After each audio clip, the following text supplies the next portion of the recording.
Les Africains de la diaspora sont tous en panique depuis l'arrivée de Donald Trump au pouvoir, car les déportations qu'il a enclenchées aux États-Unis sont en train de pouvoir affecter toute l'Europe.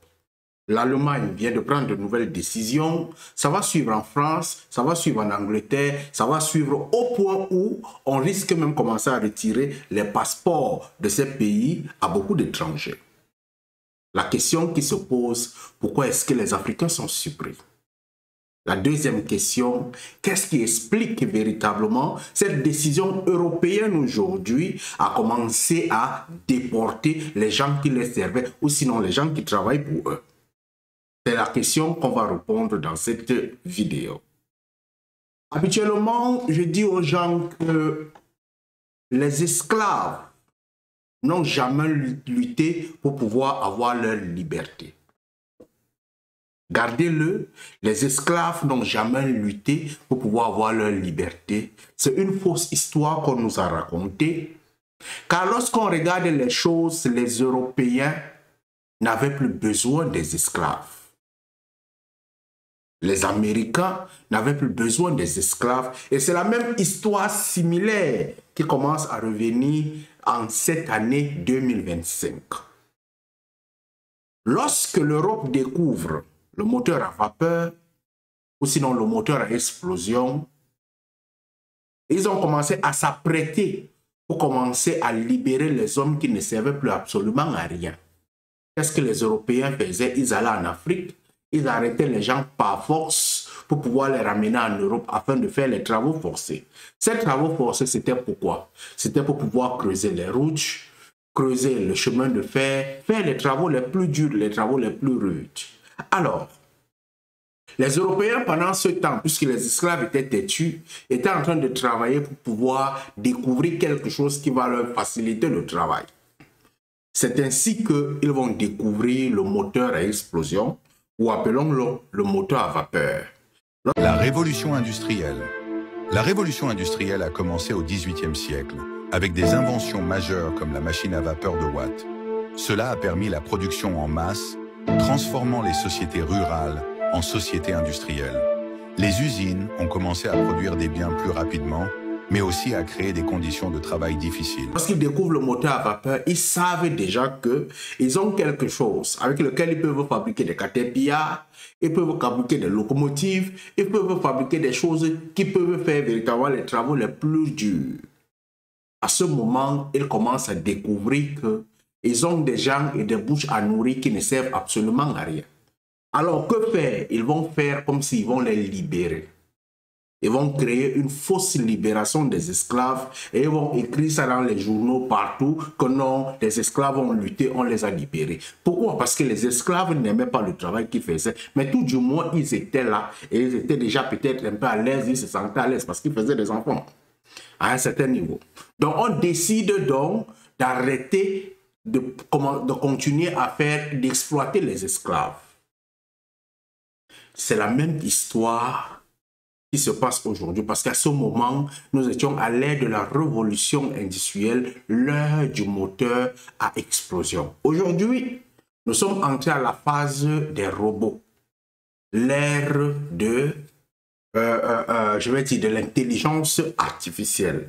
Lorsqu'on rentre à l'ère de l'intelligence artificielle, j'aimerais rappeler que en 2021, ou sinon 2019, où on a le Covid-19, c'est pratiquement la même chose avec la variole qu'il y a eu avant, le 1918, qui était l'ère de la révolution véritablement industrielle. Il y a eu la variole du 16 ou sinon la maladie espagnole. Pourquoi ces maladies? Pourquoi ces virus biologiques?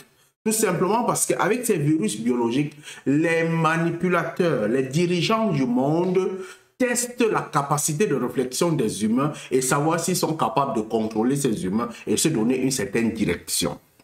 Alors, avec le Covid-19, On s'est lancé dans les tests des cerveaux, on a testé les réactions des humains. Est-ce qu'on est encore capable d'emprisonner des humains? Est-ce qu'on est encore capable de garder des humains dans des maisons? Est-ce qu'on est encore capable de faire ceci? Les Européens, les Occidentaux, les dirigeants du monde ont compris que l'homme est encore facilement manipulable. Alors, ils ont commencé à prêter la face de pouvoir introduire l'intelligence artificielle, ramener l'homme, parce que le Covid-19 aussi était en train de permettre de tester si l'homme est véritablement utile ou sinon s'il est inutile. On a découvert que l'homme dans les entreprises était déjà devenu inutile et qu'on pouvait fermer des entreprises, le monde allait continuer à fonctionner. Alors, on s'est rendu compte que pendant le Covid-19, que l'homme est presque inutile, on peut utiliser d'autres machines pour pouvoir remplacer l'homme. Un test qui a très bien fonctionné car les gens ont vécu pendant 2 ans sans toutefois aller pratiquement au travail et ils vivaient bien. Alors on peut remplacer, les industriels peuvent facilement remplacer la main-d'œuvre humaine par les robots qu'ils avaient déjà découverts. Les robots n'ont pas été découverts aujourd'hui, les robots ont été découverts depuis longtemps, mais on n'avait pas encore mis ces robots en fonctionnement. Alors aujourd'hui, lorsqu'on change le président américain, lorsqu'on décide de mettre l'intelligence artificielle dehors, lorsqu'on décide de mettre ces machines dehors, on comprend directement que à l'heure actuelle, l'humain, on n'a plus besoin de lui.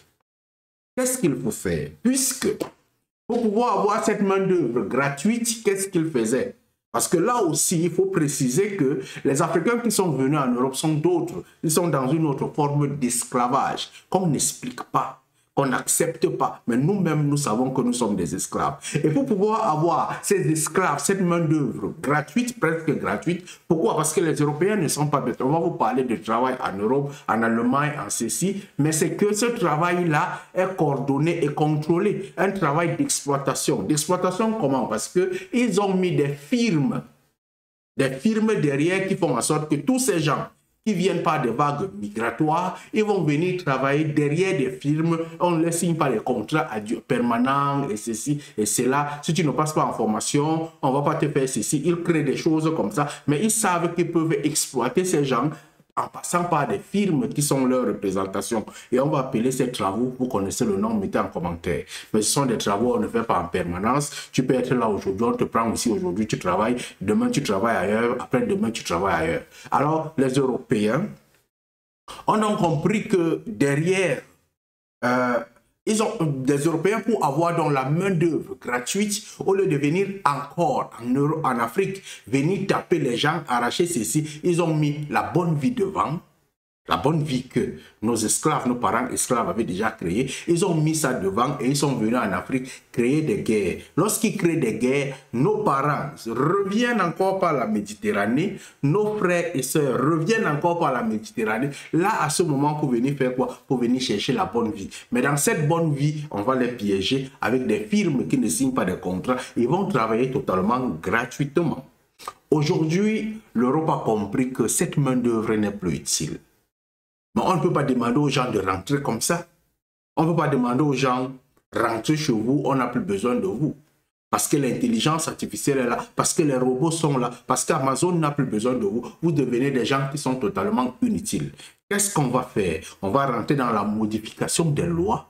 On va mettre des gens qui sont un peu plus compliqués au niveau de la compréhension des lois. On va les mettre au pouvoir. C'est pour ça que Donald Trump va monter.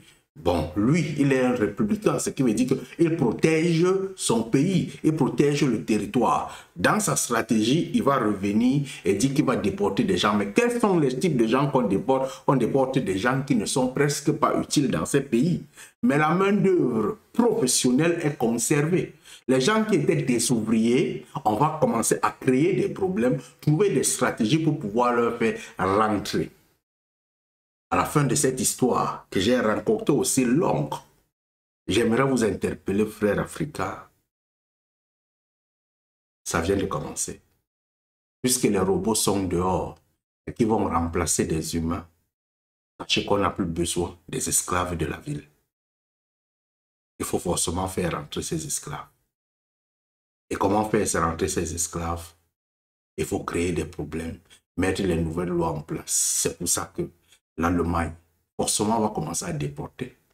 Les États-Unis vont déporter, le Canada va bloquer les lois, l'Europe, pratiquement partout, on va bloquer les lois afin de vous faire rentrer chez vous. Pour que eux, leurs machines, leurs robots vous remplacent. Utilisons nos cerveaux, c'est la meilleure des choses qui nous restent sur la terre. Si on les utilise très bien, on pourra ensemble développer l'Afrique. Allume ton cerveau, mon frère.